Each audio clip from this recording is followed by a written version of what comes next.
Hello, hello, hello, family and tribe. I am so excited to do this interview today with a very dear friend of mine, Rosa Deneau.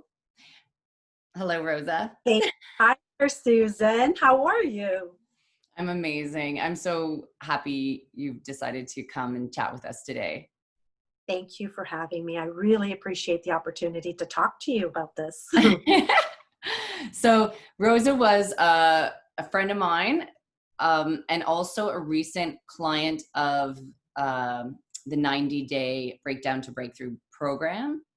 And I asked her to be on the call today to tell us what challenges she was dealing with, and also what she learned and what she got out of it, and what were the changes and transformation for her. And I met Rosa back in the day at the Goodness Meet, That's right? right. Yeah, that's going back about 6 years, I think. Yeah, 6 years ago. Yeah, It 6 was years.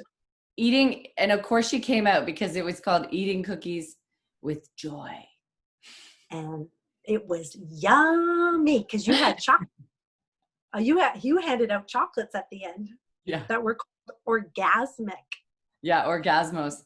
Or orgasmos, sorry, Yeah. orgasmos. It's good you remembered that though. That's amazing. Oh yeah, that definitely stuck in my head. Orgasmos. That's how I used to get all my clients. I would just serve them up some Orgasmos and they would. Exactly. So, okay. So just share with the audience, like a few things, that reasons why you even came into the program to start. Sure. Yeah. Excellent. Oh, okay. So, well, I've been working on so many things with myself in terms of self growth, and for a very long time now. But so basically, I've been suffering with chronic anxiety and depression, but mostly anxiety for a good, portion of my adult life, and I got to a point where I decided that I didn't want to live like that anymore. I wanted to get to the root of the problem. And I just didn't accept that, this is the best that I could be. I knew that there was going to be better outcomes for me. So I didn't accept just the traditional counseling, talk therapy, and so on. Um, so having said that, I decided to join the 90-day challenge, or the 90-day program, the Breakdown to Breakthrough, because I got to a point where I felt like I needed to step it up, like where I was. And I was basically, I wanted to grow my self-confidence within myself, and also just be okay with the fact that I am an emotional person. I've always struggled with that, and I've always tried to avoid emotions, or think that emotions were weak, and only those people that were not emotional were strong. So I never felt good about myself at all. So I wanted to have a better relationship with emotions, and with myself, basically. And so with the modules that Susan had us working on, addressed all the different points, like in terms of anger, self-love, just going back to childhood traumas, and healing those traumas, because that's basically the root of our pain. And if we heal that pain, then we can get to a better place. We're calmer. We're able to manage our emotions instead of having the emotions control us. Mm-hmm. And it just basically, I thought that when I heard that she promised that at the end of the program we would have unshakable confidence I thought, this program is what I need. I want to be completely confident in myself, and I don't want to second guess myself anymore. I want to grow my self-worth and believe in myself.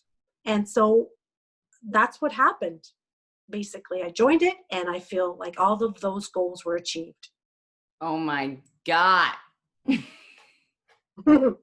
And Oops. oh, hi. Oh, sorry. We're Sorry. experiencing technical difficulties. Yes, we are. Sorry about that. Oh, It sorry. doesn't matter.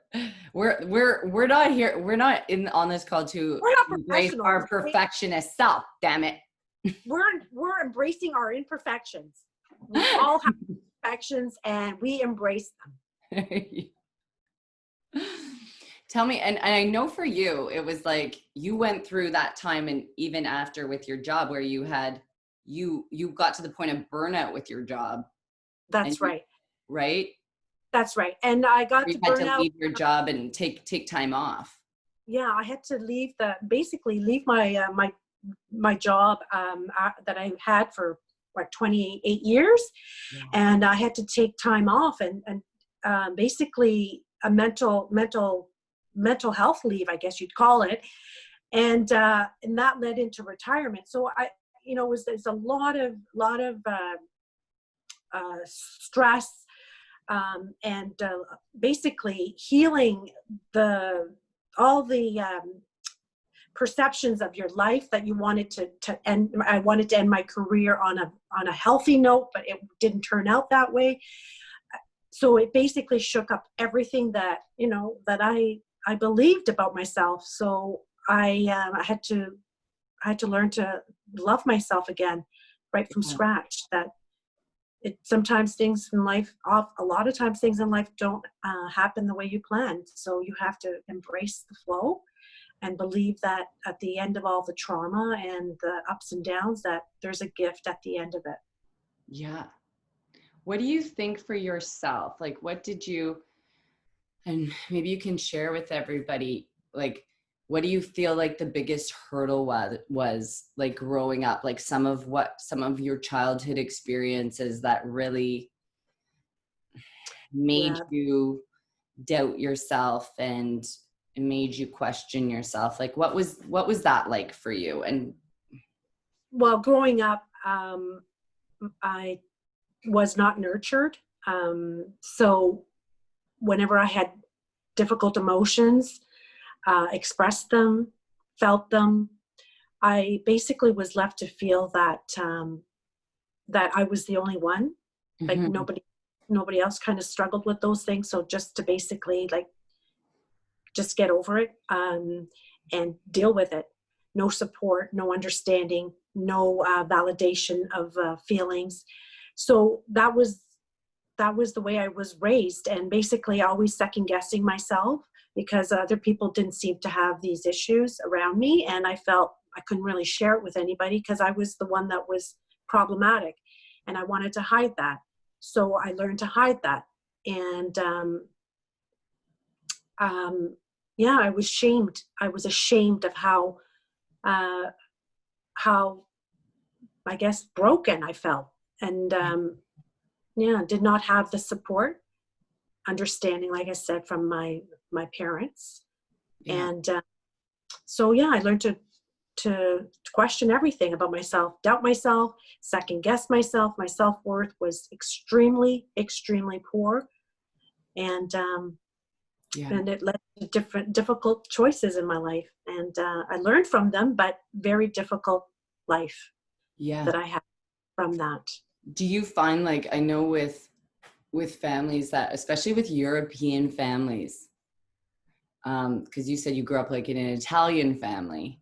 That's right. And I think there's a lot of the viewers, a lot of people out there, they have these families that they come from those European backgrounds where you're not like emotions. It's weird. I find with European backgrounds, it's like either extreme emotions of like like a lot of anger or these kind of strong emotions, but not a lot of emotional availability.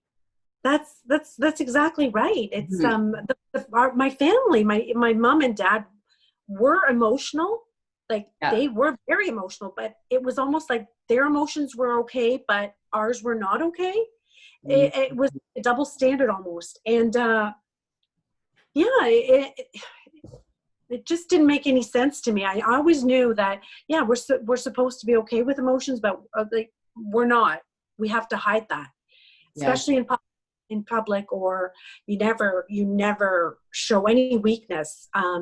You know, it's ridiculous. It's just ridiculous. I knew there was something that was not right, but that's the way it was in my family. It's just you don't show those emotions outside the family, and you never talk about it.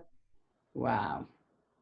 It Yeah. How do you feel like that affected your friendships? And, you know, I know you and I did the work, and you see what's the change that's happening in your friendships now, but how did you well, find that it affected your friendships? well, yeah, no, that simply, like, I was never truly myself. Yeah. I didn't even know who I was really, who I was really at my core, because I hid so much, and I tried to fit in, and I wanted to be accepted, and I wanted to be loved, and I did whatever my well, to a certain point, I guess, did whatever my friends sort of wanted. Mhm. I just sort of followed along. And mind you, if something was something against my moral standards or whatever, of course, that would stop. But I basically didn't have um, a moral, no, I shouldn't say moral compass. I didn't have a compass really. Like, I was raised very strictly, so the morals were there, Yeah. but I didn't have like It's almost like a compass, that in terms ability of to like put yourself first. exactly. I did not know how to put myself first. It was everybody else, Mm-hmm. and try to fit in.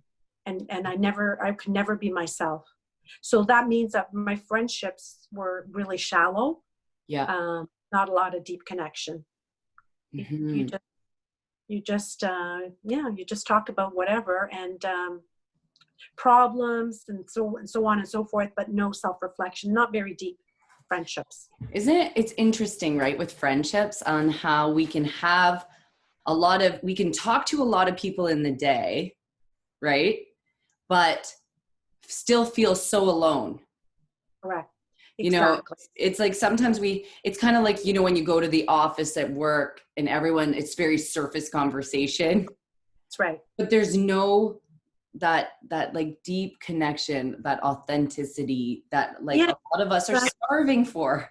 Exactly. So you always feel alone. You always feel alone. Like, even though you have lots of friends, when you go back home, you get back home, it's like, oh, that feeling of loneliness, and a heaviness. It's always there. It's always there. Yeah. Interesting. And so Mm-hmm. like, and you did so well. First, like I need to just commend you again and again, because you just did so well in this program, because uh Rose is like a star.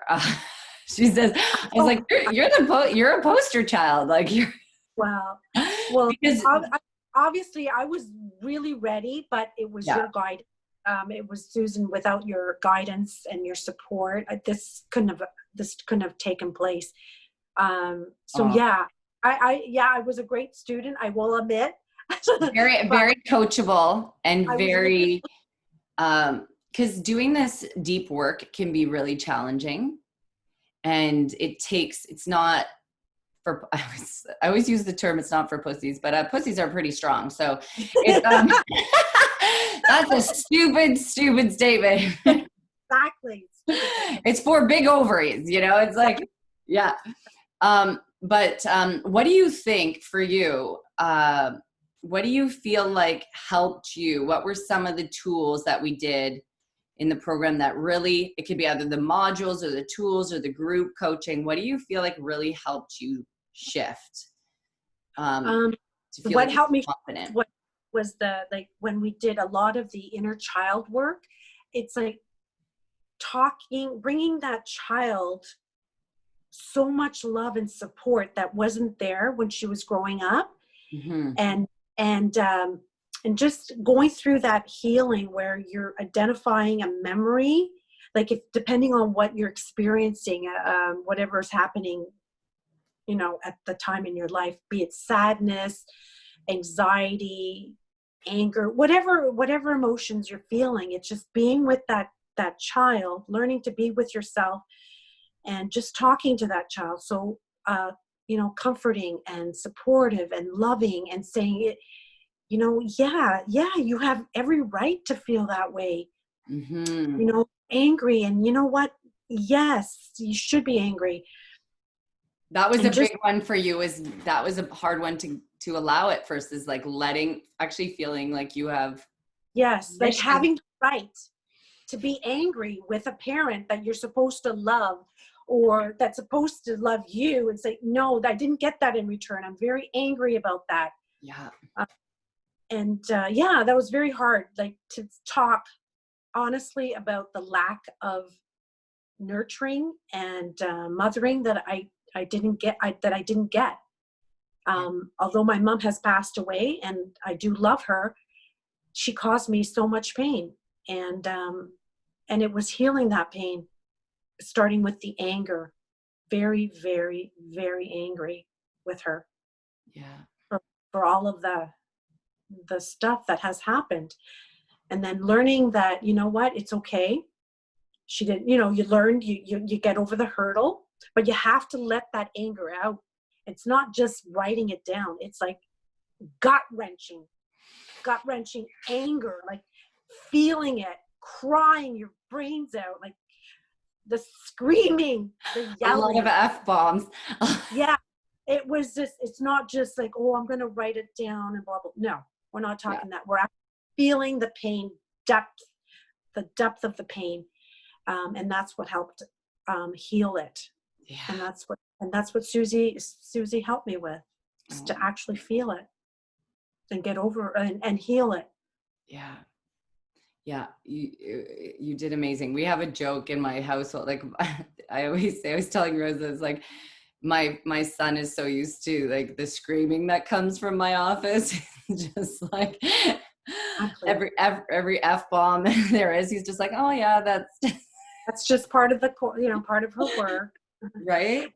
But it was interesting because after every session, although like it's like crying and working through this stuff is so excruciatingly exhausting, after every session I felt light as a feather. Yeah. That was the amazing part. It was like, wow, I feel so light. And it was just, and this is what, with the pandemic, this was through video. Imagine when it's done in person. Yes. Yeah. And This was all done through Zoom. Yeah. And just like we're talking right now. Yep. And exactly. mm-hmm. And how powerful it was. And, you know, so yeah, I would. And I was, share, oh, sorry to cut you off. Go ahead. I just, so beneficial for me. Like, I can't even tell you how much it helped me make me feel confident in myself, that I do feel unshakable confidence. Yeah. Tell me even how. Oh, sorry. Like, yeah, even on my bad days, I still feel that unshakable confidence. Yeah. Tell the audience like how that unshakable confidence, like tell them about the benefits that you saw in your life, that how it affected your friendships, what you were able to do. Okay. Yeah. Share a little bit of that. Yeah. Just briefly, just in my group of friends, I'm very self-aware, and they know that I'm doing a lot of self-healing and so on and so forth. And but I think they really see a difference now, because things are changing in our friendships, and I'm speaking up my truth, and you do that, and it's like, it surprises the hell out of you, because you're saying things that you never imagined that you would ever have the courage to say to your friends, but you do it in a nice, in a respectful, mutually respectful way, but you're speaking up. If something's not sitting right with you, your body won't let you basically accept it. You feel like you have to be true to yourself, and you don't abandon yourself, because it honestly, you're changed. So there's no going back. You can't be back to your old self. You're new person with self-awareness and strength and courage. Mm-hmm. So people see that and they don't know how to react sometimes. And so things are in transition right now. Some friendships will fall away, and I'm okay with that. Yeah. Friendships I've had for 15 or 20 years. Wow. And I never thought I'd be okay with that, but I am. Wow. Yeah, we were just having, right, the conversation around getting to the place where, what was the last thing we said? I think it was like, I don't need your love. Like, I don't need your love. I don't need the friendship.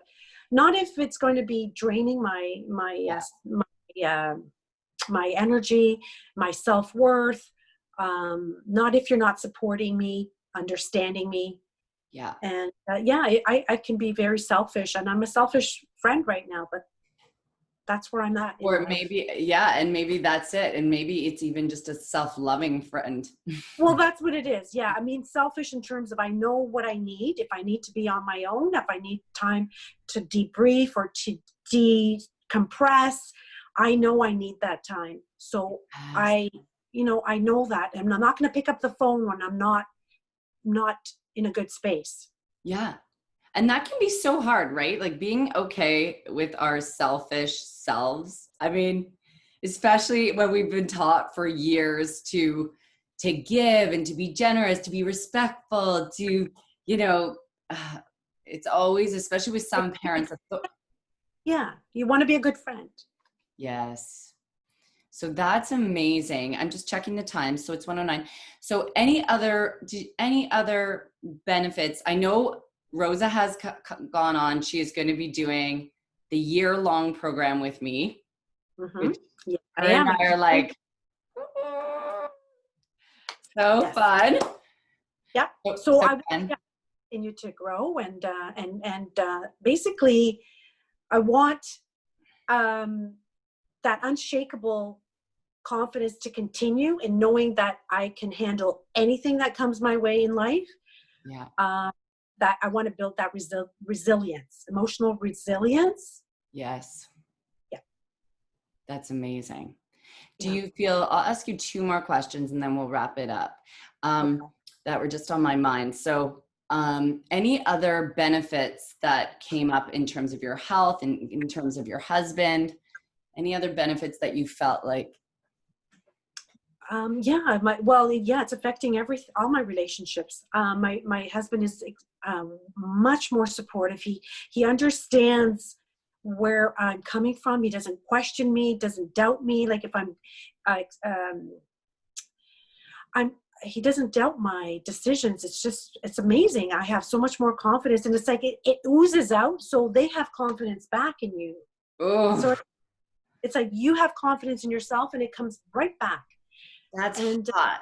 I know, it's just really, it's amazing. So yeah, our relationship is deeper, closer, more passionate. So it's affected everything in a very, very healthy way. So my physical health has improved as well. Like your emotions are like healthy, then you're physically healthy. So it's basically a cycle that you're working on continuously. And what would you say for anybody that was wanting to go into this program and feels like maybe they're timid, they're not unsure, maybe they're like, oh my God, it's a big investment, right? I know. Yeah, those were all the thoughts that I had myself. What would you say to them? Yeah. Yeah, I thought of that, obviously. But I feel like that's an investment in myself.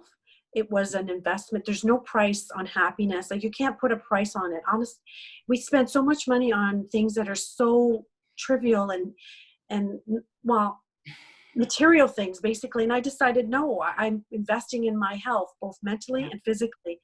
And I'm going to make it work. And I did. So that's my vision, is like, if you truly believe that health is your wealth, then you will find the way to do this. You have to believe it. And if you believe it, then you'll do it. That your life can change, and it will be well worth it. And there's no amount of money that you can say that can explain the happiness and the joy that you can feel from investing in yourself. Well said. Okay. So Well honestly, said. And I have to share one other thing. I remember, because it just came up to me, in the very beginning of the program, Rosa came into the program and she had to have a purpose. This was, don't you remember? I just remember this. She had to have a purpose and was like, because she's retired and she wanted to do something. But we had to get her to the place of embracing her purposeless self, to be able to have fun without a purpose. That's right. That was right? huge. That was huge. That was huge. That was all the beginning. Yeah. Yeah. You're working for 30 years and all of a sudden you have all this time and you think, what the heck am I going to do with myself? Yeah. So the thing is, I didn't like to be alone. I didn't want to be alone. I hated being alone because I had all these thoughts in my head that were just negative and disturbing, and I didn't want to be by myself. So I thought finding some purpose or some job would be the answer. And I couldn't find anything. Nothing was coming. I didn't have an idea of what I wanted to do. And then I started believing that, no, the job is not going to make me happy. I have to be happy first. The job will come to me. So that's what I'm okay with, being purposelessness. Purposeless. No, not having a purpose. I'm okay with that. I'm okay with being by myself. That's amazing.